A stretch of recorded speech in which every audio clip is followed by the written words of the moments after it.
Bem-vindos a Melinda.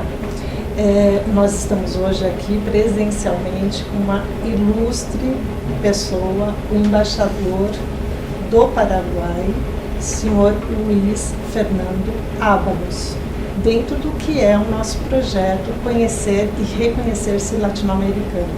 Então, eu vou dar bem-vindo, senhor embaixador, e eu vou perguntar primeiramente para o senhor qual é a percepção que o Paraguai tem do Brasil, o Paraguai e o Paraguai tem do Brasil e do brasileiro. É uma pergunta. Boa tarde para todos. Sou o embaixador Luiz Ábalos, sou o cônsul-geral do Paraguai aqui em São Paulo.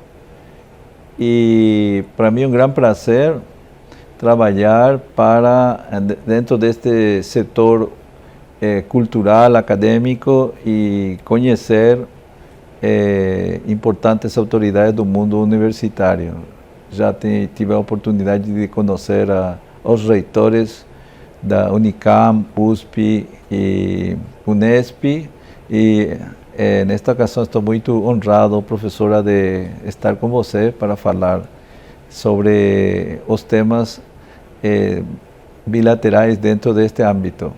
A pergunta é um pouco complexa porque o mundo se move e também a forma de pensar.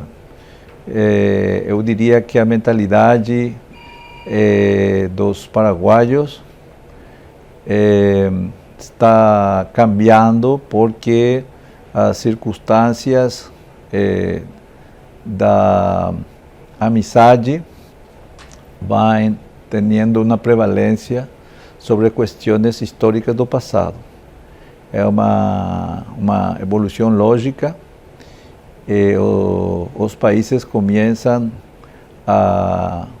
graças justamente aos estudos universitários, o intercâmbio e outros muitos fatores modernos como a internet e as redes sociais, a se conhecer melhor. As distâncias são menos e isso contribui a uma percepção muito mais favorável. Também temos que dizer que a criação do Mercosul nestes últimos 30 anos ha contribuído a um aumento do comércio e uma estimação da maior interdependência e complementaridade das economias. Então, há um conjunto de situações que colaboram a que a visão do Paraguai, do que é o Brasil, tenha essa evolução muito favorável para mim entender. Então, esperamos que colaborar, contribuir a esse trabalho também, para acercar os povos. Esse é outro trabalho, um trabalho elemental dos diplomatas. Aqui estou muito satisfeito de ser um elemento útil a esse objetivo. Perfeito. Há uma questão que o senhor coloca, que é justamente esta percepção ao longo dos anos, né? Nós temos aqui no Brasil um contato muito grande de fronteira com o Paraguai, né? Há uma ponte que se chama Ponte da Amizade, né? E trata de estreitar as relações amistosas entre os países, né? Inclusive o fluxo. Dentro do Brasil nós temos o tererê, uma bebida muito usual, muito cultural, principalmente do Mato Grosso, né? Tereré, eles chamam lá, e também tem a sopa paraguaia, né? Que não é uma sopa, né? Então isso faz menção a um lugar que é um lugar comum no Paraguai, né? Essas relações culturais, elas podem fluir mais, conforme o senhor estava falando, né? E elas precisam fluir mais, né? Tem alguma iniciativa atual do governo paraguai para que isso ocorra? Eu acho que é uma questão interessante porque o feito de os povos indígenas do mesmo origem poblar extensos e vastos territórios tem como efeito que muitas coisas culturais são compartidas. A guerra e outros elementos históricos determinaram as fronteiras, mas alguns elementos culturais ficaram de um lado para outro. Os exemplos de você, o tereré, que é um nome onomatopédico de uma costumbre dentro de todo o Paraguai e também sabemos dentro das províncias vizinhas de Argentina, Formosa, Corrientes, Misiones e o estado que você falou também de Brasil. E também compartilhar os mesmos pratos, receitas e nomes. A sopa paraguaia é muito conhecida, estamos muito contentes que já esse elemento culinário esteja além das nossas fronteiras. O que nós fizemos, por exemplo, com a costumbre de utilizar as plantas medicinais foi de pedir à Unesco um reconhecimento como um elemento cultural dentro da lista do patrimônio cultural intangível, que foi reconhecido como uma postura, como uma posição ou apresentação do Paraguai. Mas é efetivo, sabemos todos que essa prática não respeita fronteiras hoje. Então, esse feito de compartilhar elementos comuns, tradições, fez que eu acho que tem que ser um elemento a ser ponderado por estudos, por professores universitários dentro do Centro de Estudos Superiores. É muito interessante. Muito bem. O senhor estava tocando justamente no assunto da língua. O Paraguai é bilíngue, né?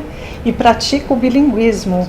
O senhor poderia falar um pouco mais dessa estratégia, tanto oficial como também a praticada pelo povo?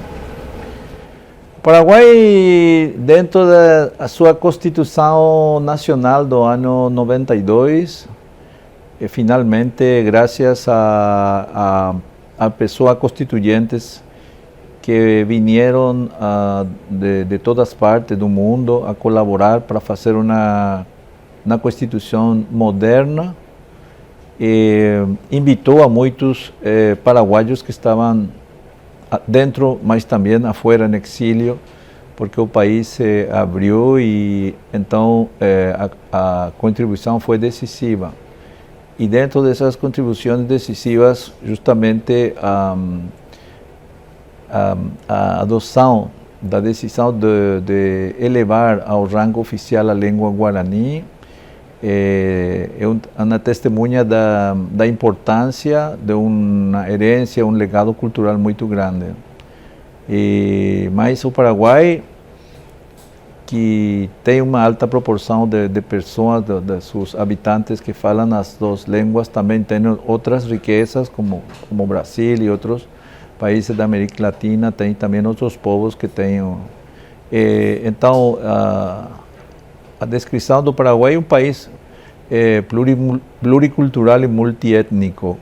E os direitos das minorias indígenas estão reconhecidos e garantizados dentro da Constituição. E como a língua do Guarani é uma língua franca, adotada por todos os paraguaios, adotou uma lei no ano 2010, que é a Lei de Línguas, ou Lei de Políticas Linguísticas, que tem uma instituição com rango, nível ministerial para ocupar-se do assunto. Então, dessa forma, o Paraguai está tratando de encontrar elementos e não somente adaptar as instituições políticas para a defesa desse patrimônio cultural. Nisso estamos neste momento. E também o principal desafio é fazer que a introdução do Guarani dentro do programa de estudos do sistema escolar paraguaio, desde o ensino fundamental e o ensino médio, também tenga un resultado positivo.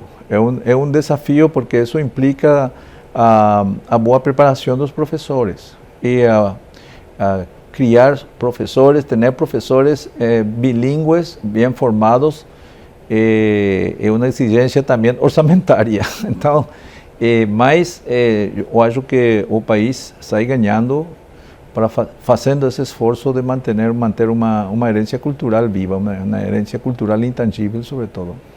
E acolher a população também, né? A toda a população. Esta nossa conversa tem também um objetivo principal, né? Que é justamente lançar um curso para conhecermos mais sobre as políticas linguísticas, sobre a cultura e também sobre a literatura paraguaia, né? Com a colaboração da Embaixada do Paraguai aqui em São Paulo. E dentro desse âmbito, né, nós vamos ter a participação de vários especialistas na área, porque temos muito a aprender, conforme o embaixador estava nos contando aqui, sobre as políticas linguísticas e também sobre essa cultura tão rica que é a cultura paraguaia. Só quer deixar uma última palavra para a gente? Sim. Não, o Paraguai tem um capital humano fantástico, extraordinário dentro desse âmbito. Dentro da estrutura, como falei, da Secretaria de Políticas Linguísticas, a própria ministra é uma pessoa altamente qualificada, que é a única ministra que ficou no posto como ministra após o câmbio do governo, que fala de sua competência.